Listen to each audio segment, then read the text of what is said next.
नमस्कार दोस्तों, मैं रमेश कुमार। कैसे हैं?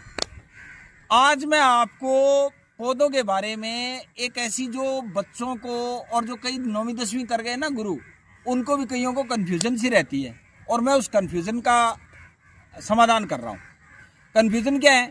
सारे लोग एक ही बात कहते हैं, यार पौधे हैं ना ऑक्सीजन लेते हैं, कार्बन डाइऑक्साइड लेते हैं और ऑक्सीजन छोड़ते हैं। भाई साहब, वो ऑक्सीजन भी लेते हैं।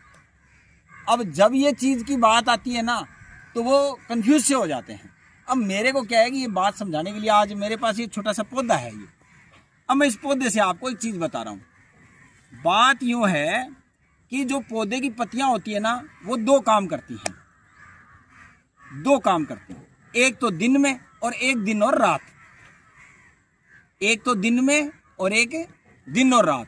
इसका मतलब एक काम है वो 24 घंटा, जब से पौधा पैदा होता है और जब तक वो दुनिया में है तब तक उसका चलता रहता है। जैसे आप सांस लेते हो, पैदा होते हो तब से लेकर आखिरी दिन तक आपका मामला चलता रहता है। ऐसे ही पौधे में है। पौधे की सारी पत्तियों में, यहाँ पत्तियों के पीछे ये जो एक पौधे की पत्ती है, मैं दोस्त से कहूँगा थोड़ा नज़दीक करके दिखाओ। अब ये पत्ती है, इस पत्ती के पीछे यहाँ पर छोटे छोटे रंध्र होते हैं। इन रंध्रों से क्या करता है कि पौधे के अंदर ऑक्सीजन जाती है, यानी अपने नाक से जाती है और इनमें पौधों में जाती है। दिन और रात ये भी सांस लेते हैं, अपन भी सांस लेते हैं। और इनमें जो ऑक्सीजन दिन में और रात में अंदर जाती है और कार्बन डाइऑक्साइड निकलती है, जैसे अपने अंदर होता है। लेकिन ये पौधे की जो पत्तियां हैं ना, इनके अंदर एक दूसरा काम केवल दिन में और होता है, वो है प्रकाश संश्लेषण की क्रिया, फोटोसिंथेसिस की क्रिया। ये जो कंफ्यूजन है ना, इसको मैं दूर करना चाहता हूँ।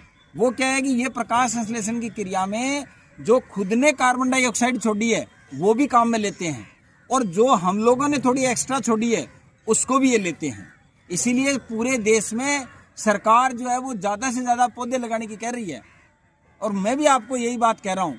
अब मेरे वाली बात समझने के बाद यदि आप 2-4 पौधे लगा दोगे तो मेरा भी मन खुश हो जाएगा। तो आप ये बात समझ लेना, मामला ये है। और ये जो प्रकाश संश्लेषण की क्रिया जो पौधों की पत्तियां करती हैं, इसी में पौधे भोजन बनाते हैं। और जब ये भोजन बन जाता है तो पौधों की पत्तियों से भोजन तने से होता हुआ जहां भोजन संग्रहित होता है ना, वहां जाता है। यानी पौधे की पत्ती में जो भोजन बना, जैसे मान लो गेहूं की पत्तियों में भोजन बना, बाजरे की पत्तियों में भोजन बना सूर्य के प्रकाश से, वो भोजन कहाँ जाएगा? फ्लोएम के द्वारा पौधे के वह भाग जहां भोजन संचित होता है, यानी बाजरे का जो सिट्टा होता है, गेहूं की जो बाली होती है, उसमें जो गेहूं होती है, उसके अंदर वो फ्लोएम से पहुंचता है। अब आपको ये बात समझने की जरूरत है।